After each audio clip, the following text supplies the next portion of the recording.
Right, well now we're going to see mostly magnolias with some camellias and rhododendrons, and we'll go out through the gate, passing as we do the dingly-dangly catkins of blossom on Stachyurus magpie. Fantastic. Closer look. You can see the new leaves are beginning to come out, and they have a very clean green and white variegation. So it's quite an attractive shrub all the year round, really. Well, nestling under Stachyurus magpie is a charming little woodlander from Canada called the bloodroot, because the stems are blood red, orange colour. Charming thing. This is the double flowered form.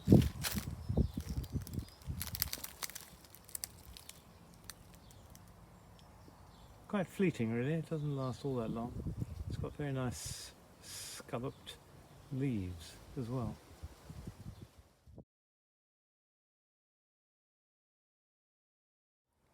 Through the gate we spy a lovely single camellia called Francis Hanger.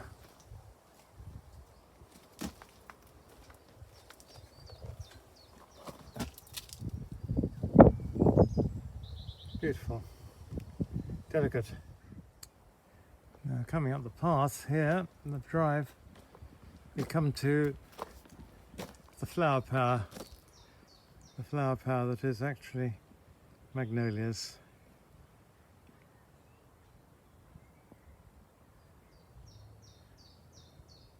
They are amazing.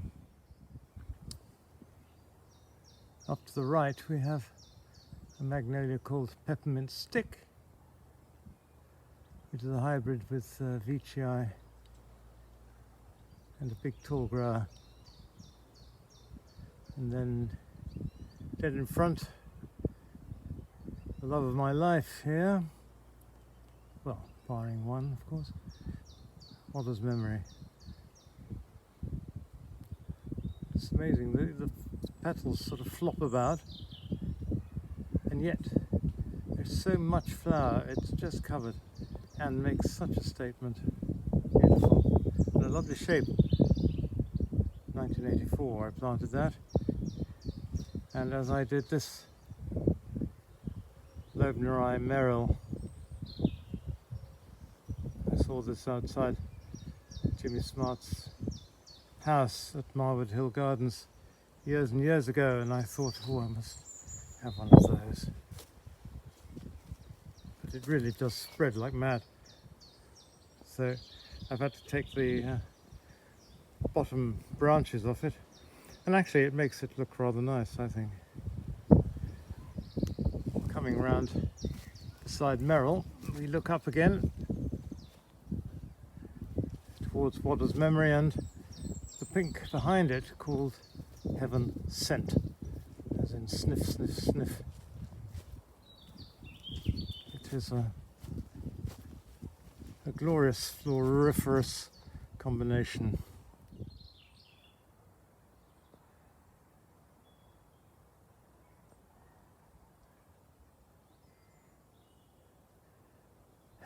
Somebody asked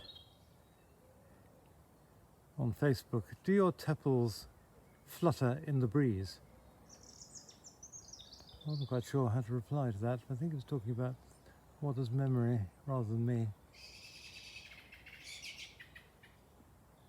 I suppose they do. Coming by Heaven Sent. There's still flowers on the camellia called Freedom Bell, which is an amazing red colour. But here is Heaven Sent. Gosh, I think magnolias are just magnificent.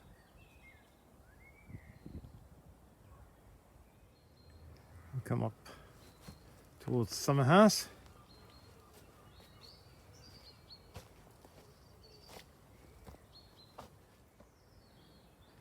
Again, forgive me, but there is a fantastic scent coming off here, and that's this viburnum here. Viburnum burkwoodi, Anne Russell, and she does have the most wonderful scent.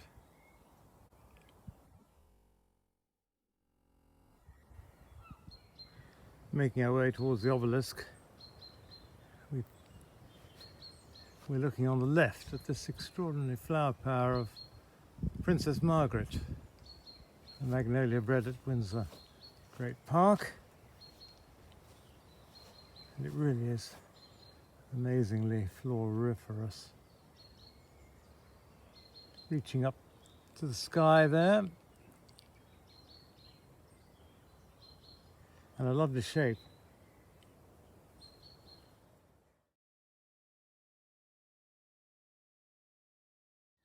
Well, having seen Princess Margaret, the opposite side of the walk is perfectly satisfactory magnolia, but really does not light my fire. This is a kind of Silangiana called Satisfaction. And I suppose there's some satisfaction in the amount of flower on it for quite such a young tree. Still, not quite such satisfaction as I get from Princess Margaret, if you'll see what I mean. Just as an aside, in amongst the wonderful new growth of the chestnut from southern United States is a very early flowering yellow shrub of the rose family. This is called Kerria japonica, golden guinea. Very often the one people buy is the double form, like pom-poms. But I think this is rather attractive as a single and very early flowering.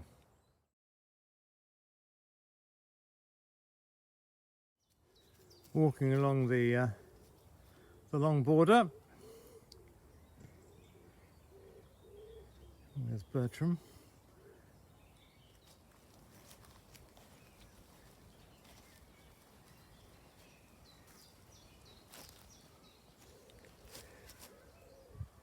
Moving to the right is a lovely white magnolia called Manchu Fan.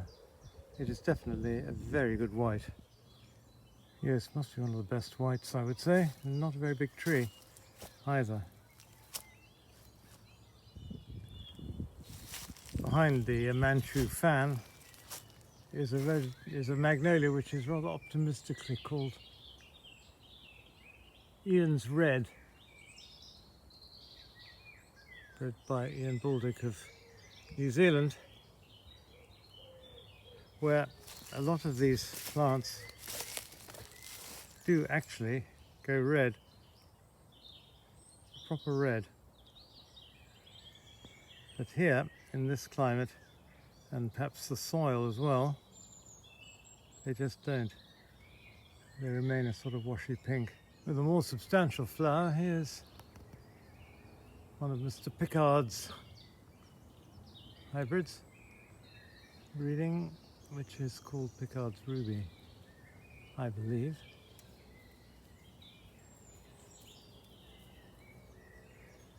You can see the white inside and the deep red pink on the outside. Nice combination. Goblet-shaped flower.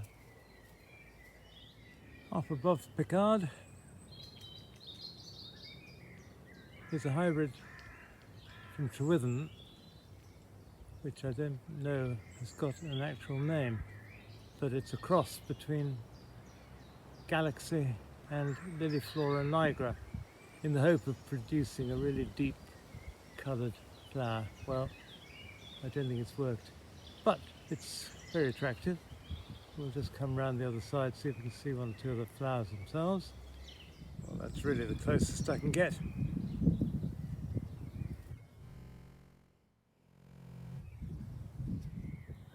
Here's a nice group of camellias. The patient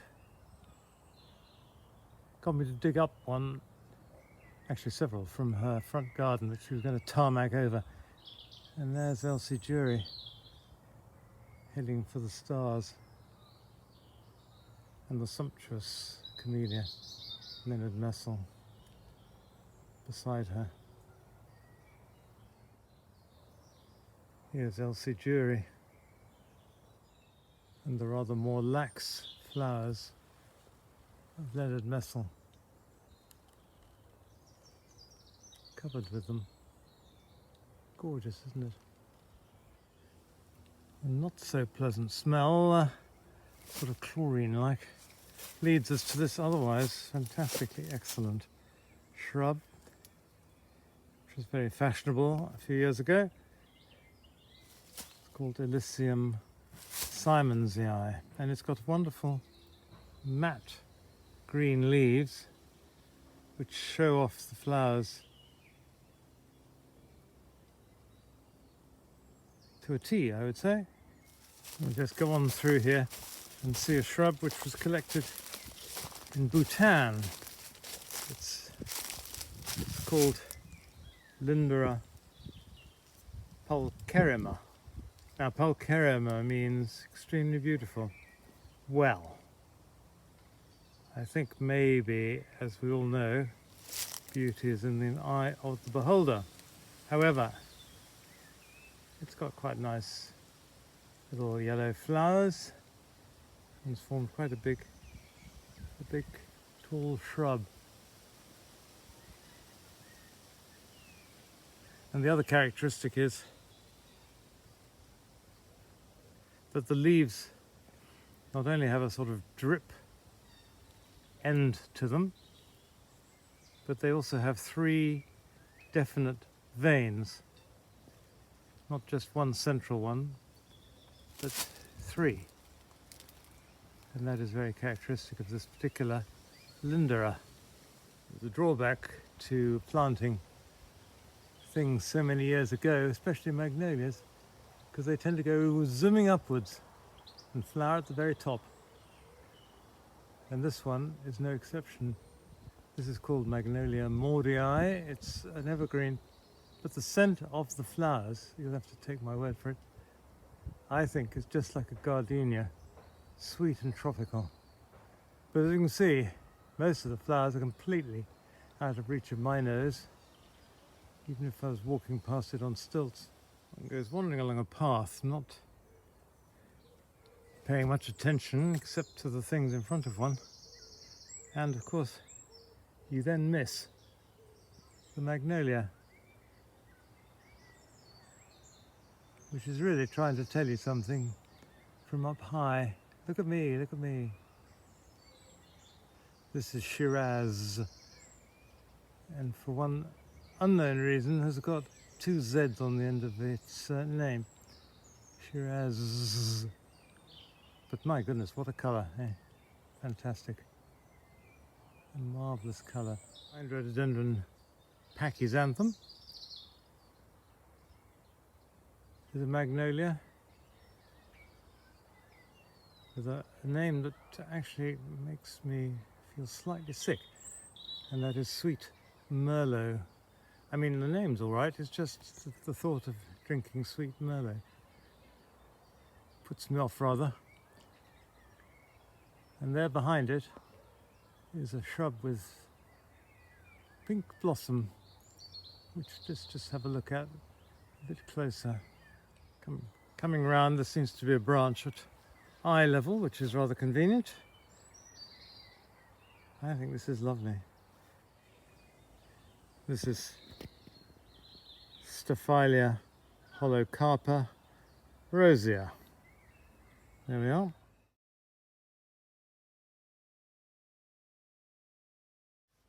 And pulling back from it, we can see Sweet Merlot in the background, and I think they make quite a nice combination of colours between them.